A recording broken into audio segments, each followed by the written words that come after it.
Hey, welcome back to Kickin' and Streamin'. It's me, Tammy. Today I'm going to be discussing the film that came out a couple of weeks ago starring Helen Mirren and Ian McKellen called The Good Liar. Now, I have been wanting to see this for a while, but there are literally not enough hours in the day for me to see everything that I would like to see because I have to have a job.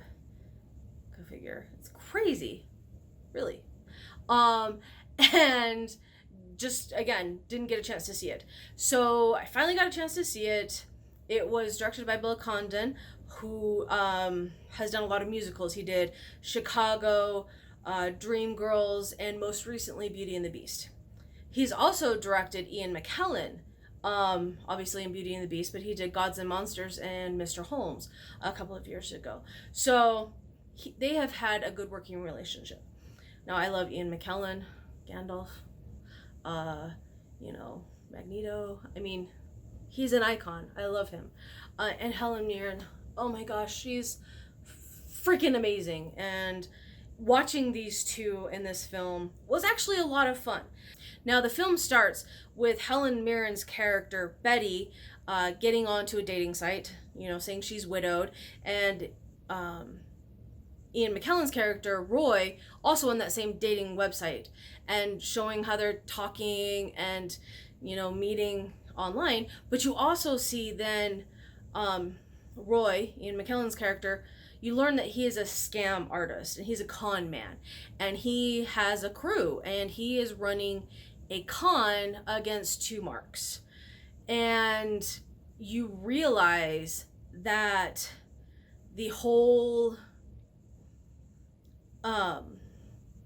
setup that he's got going is then he's going to go and try and con the money from this wealthy widow, this new mark that he has in Helen Mirren. And there's this cat and mouse game that starts happening, and you're watching and things are happening. He's getting followed and somebody is watching the house, and he plays up the fact that he's been injured. And Helen Mirren's character, she comes across as this very sweet, naive widow who is just alone in this world with her grandson, played by Russell Tovey, of oh my gosh, I seriously just looked up what he was in. The Roommates, where one's a werewolf, one's a vampire, and one's dead, a ghost. The British version. Almost Human? No, that's not right. Maybe it's right. I can't remember. Literally, my brain just went. He was also in an episode of Doctor Who. Fun actor. Anyway, he plays her grandson. And they are alone. And the grandson is very suspicious of Roy and feels like he's going to be taking advantage of his grandmother, Betty.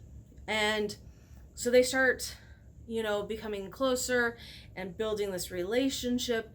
And, you look at Helen Mirren's character, you already know that Roy is very a bad guy. He is trying to con her because you see it throughout. You see how he's reacting to other people in his life. And you are on edge trying to figure out what's going to happen with Betty. And is she going to really get scammed for millions of pounds, because it takes place in Britain.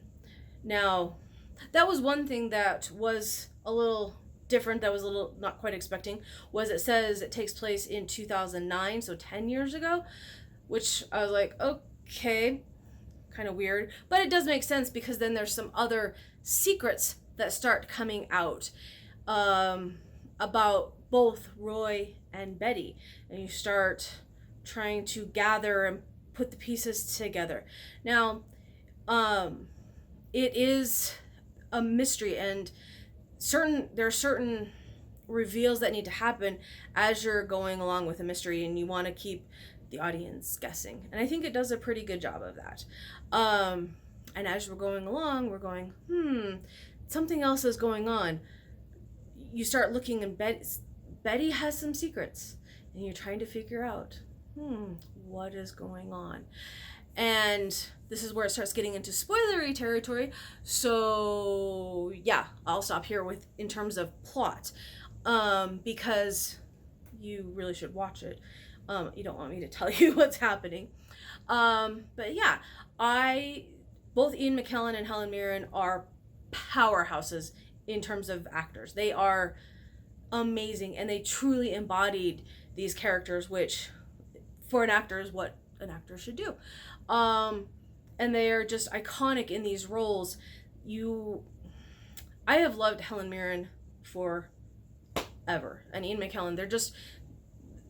There's something about the British actors that are older, you know, they have this certain je ne sais quoi in terms of how they portray their characters, and you don't question who they are for a second. You know exactly who they are, and I really like that. Now, I gave this about 3.5 stars. It wasn't perfect. There was some parts that dragged a little bit, and you know, definitely some of the reveals made me go, oh, that's so not what I was expecting. But that's not necessarily a bad thing. But there were some plots where it just dragged, and I think that's the biggest thing that I've been seeing a lot lately is films in about this second half of the second act. They just kind of, they're going and going and going and going, and they hit this wall and they crash, and it takes a bit to re-engage that momentum going into the third act.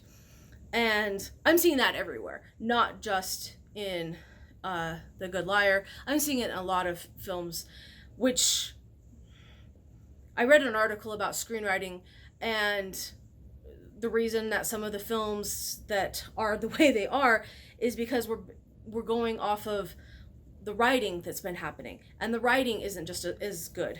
You know, there are changes structurally that are happening within film happening right now that have changed the way we write. You know, if you think about back in the heyday of, you know, the golden age of Hollywood, you know, those writers, things were a lot snappier and stuff. Things are kind of, I don't know. We're in the golden age of television right now, but movies right now are really struggling. And I don't really know why that is or how we can fix that. But, okay, that's my little rant. I'm going to get off my soapbox now. Anyway, that being said, I really did enjoy it. 3.5 out of 5 stars. Definitely kept me guessing, you know, and I liked being able to see where my preconceived notions changed. So, anyway, go check it out. It's still in theaters for a little while longer. I don't know when it's coming out on DVD, but yeah. What is your favorite mystery, twisty thriller thing that you enjoy? Leave it in a comment down below, and if you like this, please like and subscribe. It really helps me out. And I hope that you are enjoying whatever it is you're watching, whether you're in the theater or at home on the couch with a good binge watching episode. So anyway, it's me, Tammy, and I will see you again soon. Thanks for joining me. Bye-bye.